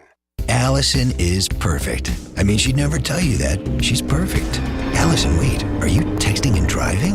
Texting and driving makes good people look bad. Visit StopTextStopWrecks.org, brought to you by the National Highway Traffic Safety Administration and the Ad Council. If you've missed the Kim Commando Show, you've missed a lot. I want to know how to change Siri's name and voice. You have to open up the Shortcuts app, select text, type "What can I do for you?" then the plus sign, then run a shortcut. You got that, Ellen? Thanks for calling. I'm sure you're going to be able to do it in the next 5 minutes. America's digital goddess. Kim Commando, Saturday mornings at 9 on News Radio, KMAN.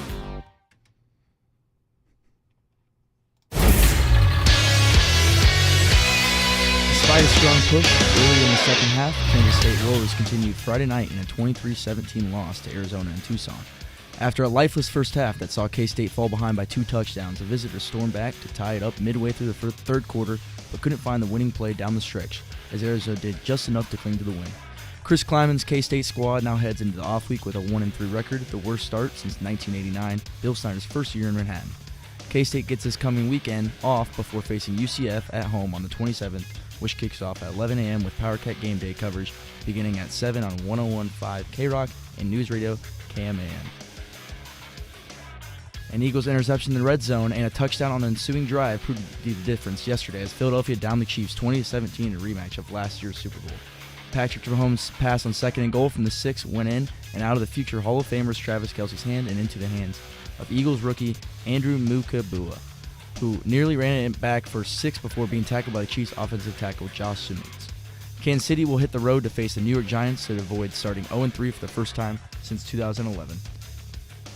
The Royals won the last game of 3 on Sunday, 10-3 to avoid the sweep at the hand of the Phillies, but just went 2-5 on their 7-game road trip. They'll be in action against the Seattle Mariners Tuesday with pregame coverage beginning on 6 on News Radio KMAN.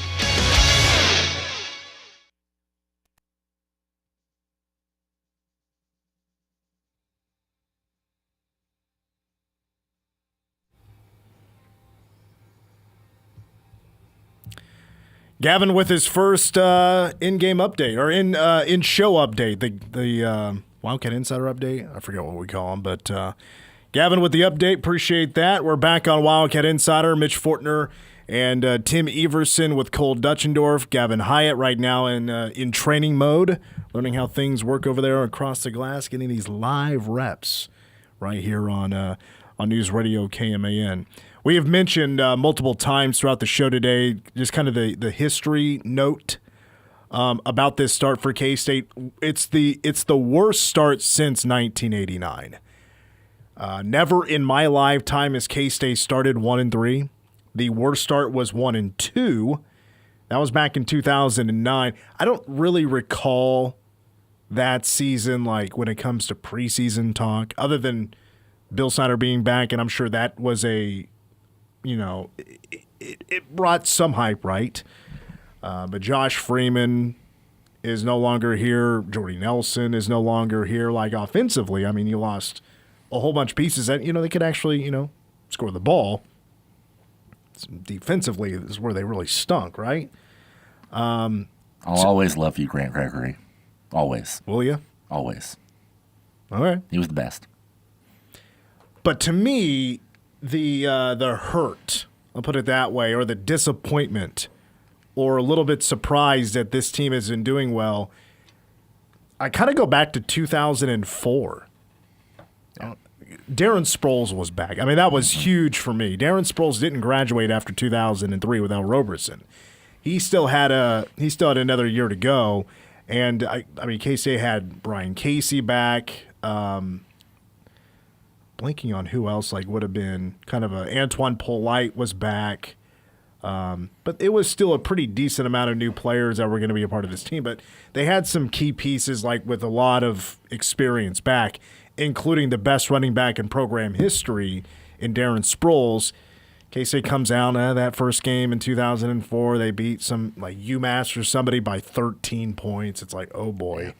That was kind of like that was a real we haven't done this in a few years. Stink in the first game coming out.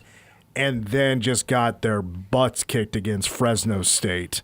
I don't remember if that was a very good Fresno State team or not, but Fresno State rolled in and rolled K-State. Was in a lot of games, but just couldn't get over the hump. Just didn't have the offensive capability to keep it a game and then go win the game.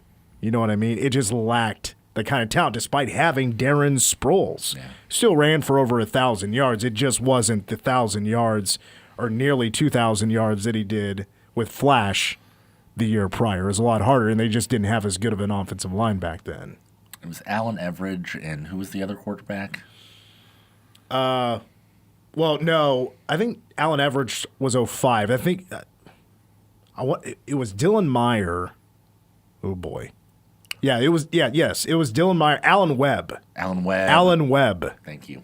Allen Everidge would have been 2005. Yeah, I think. I don't think Alan Webb was he a part of the team in 2005?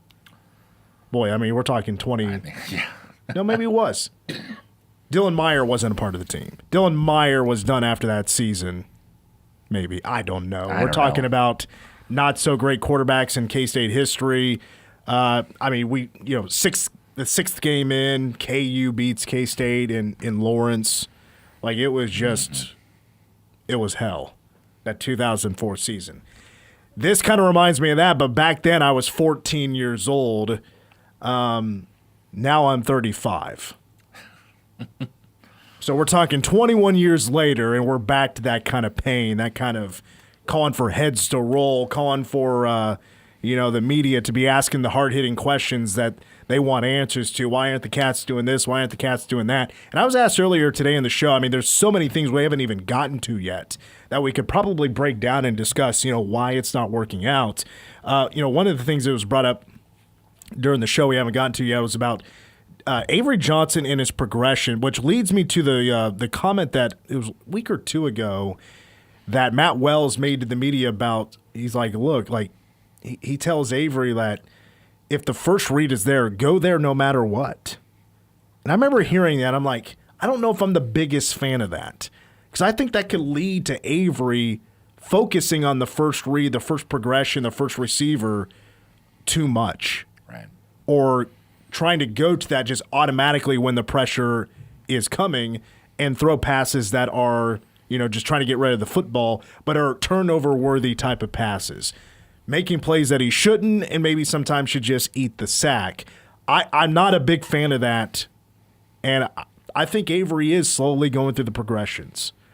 But on top of that, like, there's always an argument, like, you can mention something that is wrong with the team, and then there's a but.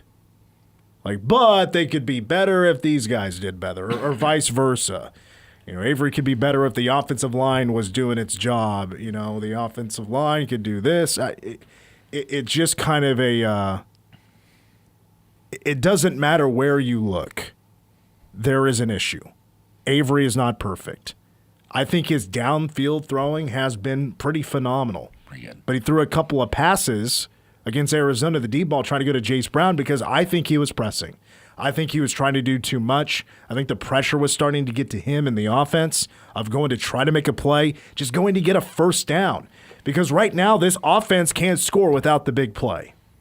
There is no marching down the field. There is no 10-plus play drives and going to get 7. It will stall out at some point unless you get the big play. And I think that's starting to sink in. And I think it's starting to eat at this offense that Avery needs the big play, and he's got to launch it down the field, or else he's going to be taking a sack and going to be losing yardage, and then they're in a much bigger of a hole. And so I think he's trying to do too much, or he's too locked on, not accounting for his safety, and multiple times trying to go downfield to Jace, and it's almost intercepted. Yeah. Trying to go get that home run ball when it's been there previously, but maybe not a full read of the defense, and he almost turns over the football. And then to speak further on, Austin Romaine, I think he's almost kind of doing the same thing as the quarterback of the defense, where he's trying to do a little bit too much. Maybe trying to play two positions at once. I wonder if he's – I do question, is he fully comfortable in just a two-linebacker defense? I still think Austin's playing really solid football, but I think he's starting to press as well because he knows how good he is, and if the defense isn't doing its job, does he feel like it's on him to go make a play? Because he's Kleiman said he could be an All-American. I think he's a day 2 draft pick right now. Is he starting to feel that pressure as well? We can only speculate about that. I just know, if I was in their shoes, I'd be feeling it right now. Yeah. Veneer's got to suck right now. It's even if they have the day off, those guys are going to be in there working out, doing whatever they're doing, because that's just their life. That's what they're supposed to do. It's got to really suck to be in that building this week and next week. And we played the clip earlier today about what the coaching staff needs to evaluate, what they're doing. Absolutely. Because right now we got a lot of first year either at their position or just with the team or as a coordinator. And right now all those positions are really, really struggling right now. The offensive line, the tight ends, and then just the offensive, there's no groove. There's no flow. There is no consistency with this offense right now. So there is so much work to do right now during this bye week that started Saturday. Yeah, and I think that you hoped, or at least I hoped, having Drew Little to help with continuity a little bit with Brian LePack taking over would have maybe eased this transition a little bit. I don't think any of us maybe truly, took into account maybe how tough that was going to be for everyone involved. At the same time, it's hard to be that you can't put that on everything. But I don't know.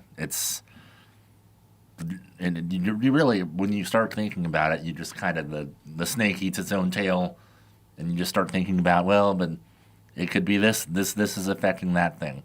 There are just so many things, like we said earlier, that are the problem. That it's hard to be like, well, it's this one thing, because it's so many things and they're all connected. Yeah, there's no other way to put this right now. Then it's not a particular player. This is not on Avery Johnson. Dylan Edwards is hurt. I know there's guys banged up. Coach has said many times there's no excuse, but this isn't an individual person or coach or player situation or issue. This is a team-wide failure, and that's the biggest shocker about how much is just going wrong for this team. It's almost I'm seeing every play somebody is making a mistake. So that's maybe number one. How do you eliminate the mistakes? How do you make things easier, make them move faster? Because, and I hate to do this again, but I look at the offensive line and I feel like I'm watching a 7th grade team try to play against a varsity team at times. It's like they're almost completely overmatched. Like strength-wise, agility-wise, fundamentally, not on the same playing field as a team like Arizona, who does appear to have a pretty decent defense, a pretty good defense. They have a new coordinator, Danny Gonzalez, the former head coach at was it New Mexico? Mm-hmm. Yeah, New Mexico. They bring him in, and they're playing with a new type of physicality. They're headhunting. Like, they kind of loaded that box against K-State. They played with more linebackers than they typically do, and they completely, for the most part, shut down the run. But they weren't blitzing all night. They would on big situations and on third downs because K-State put themselves in a hole, or they allowed free blitzers. Nobody's touching anybody, and they're making plays in the backfield, and K-State so early in possessions are playing from behind. Well, there's no answer, though, because K-State too many times is not playing to the sticks. are not putting themselves in a better opportunity to go get a first down. There's too much settling for maybe a high percentage throw, but it's nowhere near the yardage you need. So many times. It's too many plays that you need multiple things to go right to be successful. There are too many plays that K-State is running, complicated plays that you need multiple 4 or 5 things to go right, or it could be a disaster. K-State can't be running those kind of plays right now because that is just adding up to the lack of success. It can't be that many steps. I don't even know if I could give you truly a good example. Like looking back at there was a play. Actually, it was late in the game. I brought this one up earlier. Like you got polling linemen going one direction, Avery's going the other. It was just from the snap of the football that K-State was looking like they were just trying to do way too much on a play that was simple, and they brought 4 or 5 guys. Like it wasn't anything of an overload. It just from the snap was too much of a mess. And then if you want to throw in the screen type of plays where it looks like K-State doesn't have the numbers to begin with, like probably need to throw some common sense into play calling and play design, into down and distance, and try to play with the numbers. Because K-State's not winning the numbers game at all. The blocking is not there. There's always somebody unblocked, and they're going to the wrong directions with the football. K-State needs to be set up for better success. So when it comes to review time and who's like under the microscope on the job they're doing, how effective are they, what's the winning percentage on success rate and all that, the coaches. This is a huge evaluation time for the coaches on how well they're doing their job. Because there's so many areas right now that is completely lacking. I think common sense, success rate, and there's no obvious side of the football than offense. But the defense, and I'll give them credit, holding Arizona to 6 points in the second half allowed the offense to go win the football game. The defense has their issues as well, but right now, my trust in the defense is way higher than the offense right now. I really don't have any trust in the offense at all right now to get better throughout this season until either ideas and creativeness with the offense starts to change or miraculously the offensive line decides to step up and go execute. Well, I agree. I trust the defense because I trust Joe Klanderman. Like, he knows what he's doing. He's done it before. He's done it before with seemingly, we thought, less talented defenses. Maybe not. But on the other side of the ball, you look at Matt Wells. I think another thing that maybe was not discounted a little bit, that maybe people should have taken more of a pause at. Yeah, a lot of offenses under Matt Wells were fairly successful. If I remember correctly, he wasn't the play caller for a lot of those offenses. Like, it had been a while. I don't think he was the play caller at Texas Tech. I don't think he was calling plays at Utah State when he was the head coach. He did. Well, he did for 1 year though. Yeah, he had 1 year of play calling before taking over at K-State. And so, I mean, that's got to be looked at. That's got to be scrutinized. I mean, last year you had Connor Riley, who had never been a play caller before, and this team was infinitely better offensively. Even with and we were still plenty critical of the job that Connor Riley did, but I think that any K-State fan would gladly take last year's offense right now over what is happening right now. Well, they won 9 games. What was it? 8 games? 9 games last year? Yes. 8 games in the regular season. Yeah. 9 games overall. Absolutely. Won the bowl game without, DJ Giddens. Yeah. Who's now in the NFL playing for the Colts. I mean, I don't know how much we can just beat this team to death. The struggles are just across the board almost. Across the board. It's shocking. I would have never predicted it to be this bad. So we'll find out, the next couple of weeks, how fixable is everything. It just seems like such a mess. Like, how do you fix everything that needs to be fixed in a 2-week span? Is there enough practice? Are there enough meetings? Yeah. Is there enough creative minds to truly figure out what needs to be done? I think they have. Obviously, they know what needs to be fixed. But if we're just getting, maybe we need to be more creative without Dylan Edwards after the Arizona game, to me that's concerning. That should have been happening weeks ago. There should have been new wrinkles. Quit with the just short 3-yard outs, the quick outs on a 3rd down and 9, 3rd down and 8. Trying to get these medium gains and maybe think about it going on 4th down. Because I think this team is a little bit skittish to do stuff like that. K-State didn't gain a single yard on 4th down against Arizona. They went for it 4 times. This team is not being put in the right places to go succeed, in my opinion. But also, I will say, I think Matt Wells has at times pulled out some pretty awesome plays. Yeah. Creative plays. But I think there's too many crutches, too many go-tos that mirror the lack of success with the same kind of plays they went with when he was at Texas Tech. It's too much of I don't even know if I should call it a comfort zone. It's just a zone that is being used now at K-State. Too much of the same at Texas Tech that didn't work is trying to be used here at K-State. So things need to be shaken up. Can I bring up something that's completely related but completely unrelated? Go ahead. That I've kind of been thinking about is how much do you think the roster limit, not having those extra 20 walk-ons on the team, guys that are there just for the love of being there, how much do you think that affects, locker room chemistry in practice?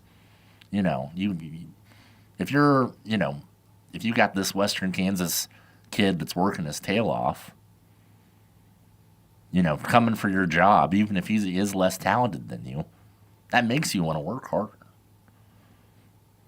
I don't know. I don't, like I said, I don't think that it's one thing, but I think that we're seeing just a combination of a whole bunch of little cracks that have now, broken open, and this team's falling through the glass right now. My quick answer to that is I don't necessarily have a great answer for you. My just thought is like everybody across college football is pretty much doing that. True. And I know not having enough bodies to sometimes practice, or at least have the bodies you want to go out there and practice with maybe a scout team. Thing is, like, these teams don't hit as much as they used to. Like, contact at practice is way down than it used to be. Like, if it was still tackling drills every practice and going full pads every day and you had this roster, that would probably be more of a problem. I don't think I could give you a convincing answer to say that, yeah, that is the problem. I don't think it's that big of a problem. We got to take a timeout. We got one more segment. We'll try to squeeze in this week in the Big 12 when we come back on Wildcat Insider. You're listening to Wildcat Insider. Whether it's game day or a night out with great live music, Bottle Cap Sports Bar delivers the atmosphere you're looking for. It's Manhattan's go-to spot for catching every Wildcats or Chiefs game and enjoying live music that plays the songs you actually know. Come early for a good seat, great music, and cold drinks served up right. Stay in the loop. Check out their Facebook page for the full schedule of events. Bottle Caps, where the music's live, the game's always on, and the vibe is just right. Bottle Cap Sports Bar located on West Anderson across from Dairy Queen. It's back to school, and Ashley Furniture is helping you gear up in style. Whether it's a new desk for homework time, a comfy bed for a good night's rest, or stylish storage to keep it all organized, we've got what you need at unbeatable prices. Locally owned and operated, we're proud to serve the Manhattan community with furniture for every room and every budget. Come see us today at Ashley Furniture, 200 Starber Lane in Manhattan.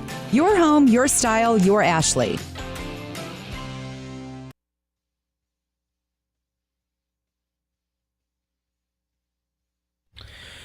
All right, this week in the Big 12, we do have a Friday game. Oklahoma State will be hosting Tulsa, 6:30 on ESPN. Saturday, a great 11 a.m. window for the Big 12. Big noon on Fox. Number 17, Texas Tech. Number 16, Utah. Utah, a 3.5-point favorite. That is no doubt about it, the game of the weekend for the conference. Also at 11 a.m., Tim, SMU at TCU on ESPN2. So non-ranked Skillet teams. game. Yeah, non-ranked teams, but a rivalry matchup at Amon G. Carter Stadium. How about the Knights? So K-State has a bye week. UCF does not. They are playing this week, so K-State gets the extra week of rest. But they're hosting Bill Belichick and the North Carolina Fighting Jordan Hudsons. That's going to be Scott Frost versus Bill Belichick. Two great football minds. West Virginia at KU. West Virginia, you know what? KU is the favorite by 13.5 points. Can they have some of that good juju they had against Pitt in the backyard brawl? I think there's going to be a little bit of hangover. I think KU wins that one. I'd be worried. 3 other games this weekend. We have Arizona State at Baylor. That's at 6:30 on Fox. That's another pretty intriguing matchup. BYU non-conference play. They're going to be going all the way to East Carolina. That's in Greenville, North Carolina. That's way out there. And they're bad. East Carolina? I think they're pretty bad. They're 2-1, but I don't know if they've played anybody. BYU is going to be the touchdown plus favorite. They lost to NC State. They beat Campbell, beat Coastal Carolina. I don't know. They might be all right. I was playing with them as a dynasty team. Won the American. There you go. We were pretty good. And then finally, 9:15 on ESPN, Big 12 After Dark, Wyoming visiting Colorado. Wyoming's a team I don't know if it is very, very good. So Colorado, let's see if they figure out the quarterback issues there in Boulder. But right now, Colorado a 12.5-point favorite, and it appears those are the most expensive tickets in the Big 12 this weekend. At Colorado, $121 for that game against Wyoming. Other than Tech and Utah, those are a little bit more expensive, but pretty close. Well, you're paying for the extra contact high that you're getting by being next to the Colorado student section. Well, that, and where else can you go in college football and watch the head coach go to the bathroom? Very true. Very true. It's in Boulder, folks. What a way to end the show. Got that sponsored Porta-John. All right, we got to wrap it up. I want to thank Gavin. I want to thank Cole. I want to thank Tim.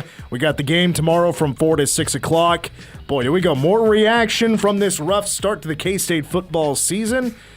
Well, we'll have a Jabroni of the Week for the boys. Go Cats. Talk to you tomorrow. Getting you closer to the locker room than anyone else. This is Wildcat Insider. Wildcat Insider, an exclusive presentation of the flagship station of the K-State Sports Network.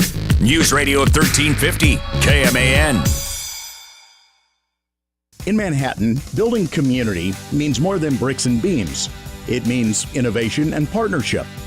At McCown Gordon Construction, we deliver feature-focused solutions to projects that shape our region. From a